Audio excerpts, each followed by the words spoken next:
Husband Directive number 4, the marriage love. Hello everybody, I'm Jim McCotter. Welcome. In Ephesians 5:25, it says, quote, "For husbands, this means love your wives, just as Christ loved the church. He gave up his life for her." The Kenneth Wuest New Testament translation sometimes translates the word love as self-sacrificial love, which is real love. Agape love, which is unconditional love, has nothing to do with the person that is being loved or whether they are lovable or not. It only relates to the person doing the loving. They love because it is their choice to love. True love is what you can give, otherwise it may really be lust for what you get. Most men don't enter marriage because they're now so excited that they're going to be able to give up their life. But how did Christ define love in this verse?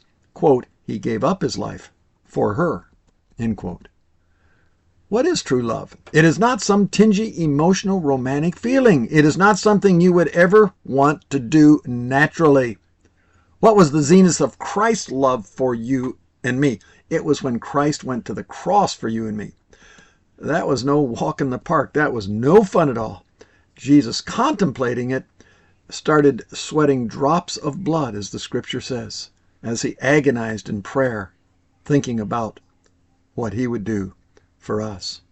Jesus even prayed in Matthew 26:39, quote, "My Father, if it is possible, let this cup of suffering be taken away from me. Yet I want your will to be done, not mine." But it was not possible if he was to have real love for us. So he chose to love us and then was nailed to the cross for us. So what was the power that won us to Christ? It was his self-sacrificial love. And what is the power that will win over any wife? It'll be our self-sacrificial love for her.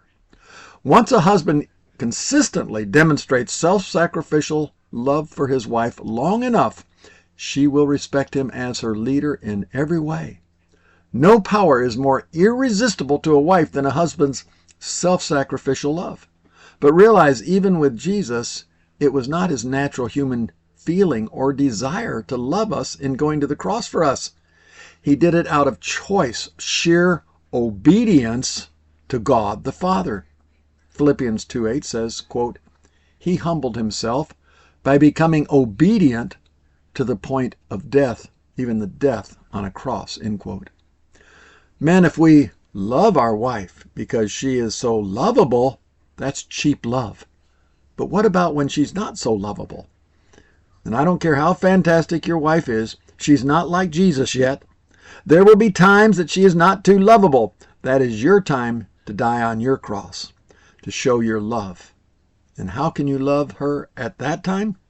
Only one way, the same way Jesus loved us when he did not want to go to the cross. Quote, "He humbled himself by becoming obedient." End quote. Obey God, your Father, because he said, quote, "Husbands, this means you're to love your wives, just as Christ loved." End quote. Love is not acting out how you feel. Love is being obedient to self-sacrifice. You've often heard it said, "I fell in love with her." Sadly, those who only fall in love will easily fall out of love. No real love is easy as falling. Most of us didn't really love our wives much until we got married. For most of us, pre-marriage was the most fun thing in the world. After we got married, it was only then that we were really in a position to start loving our wives.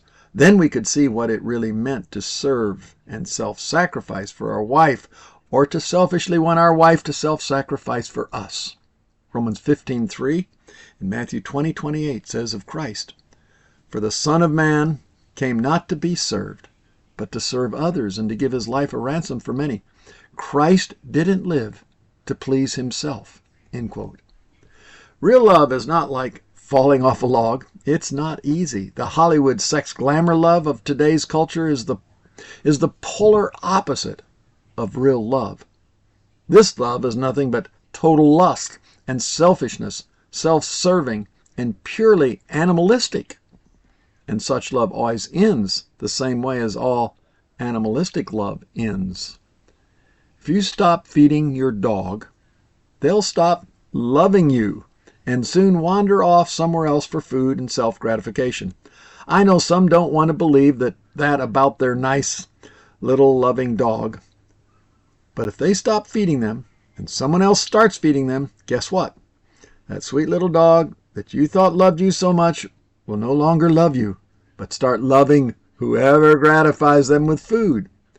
Some men are like this. They never really knew what it was to love their wives. They only wagged their tail and licked the hand of the person as long as that hand continued to satisfy them. But when the physical appeal wears off, they're gone, just like an animal world. All they had was lust. They never had love. But true love is willing to die for the other person. Jesus said, John 15:13, quote, "There's no greater love than to lay down one's life for one's friends," end quote. However, husband, when you truly love your wife unconditionally and self-sacrificially as Jesus did towards us, you will have the impact of a resurrection with your wife. And in time, you will start to experience back from your wife a joy you never experienced from her before, just like Jesus now has from us. In 1 John 4:19, it says, "We love him because he first loved us." Your self-sacrificial love will eventually bring you joy. Hebrews 12:2, quote, "Because of the joy awaiting Jesus, he endured the cross," end quote. When your wife sees that you faithfully and unconditionally love her just as she is, her attitude will change towards you, just as our attitude changed toward Jesus when we saw how he loved us just as we are. Romans 2:4 says, "Don't you see how wonderfully kind, tolerant, and patient God is with you? Can't you see that his kindness is extended to turn you from your sin?" End quote. If God's kindness and patience can turn sinners from the depths of their sin, then realize, husbands, your kindness and patience to your wife can turn your wife around for you. Ephesians 5:25, husbands, this means love your wives, just as Christ loved the church. He gave his life up for her.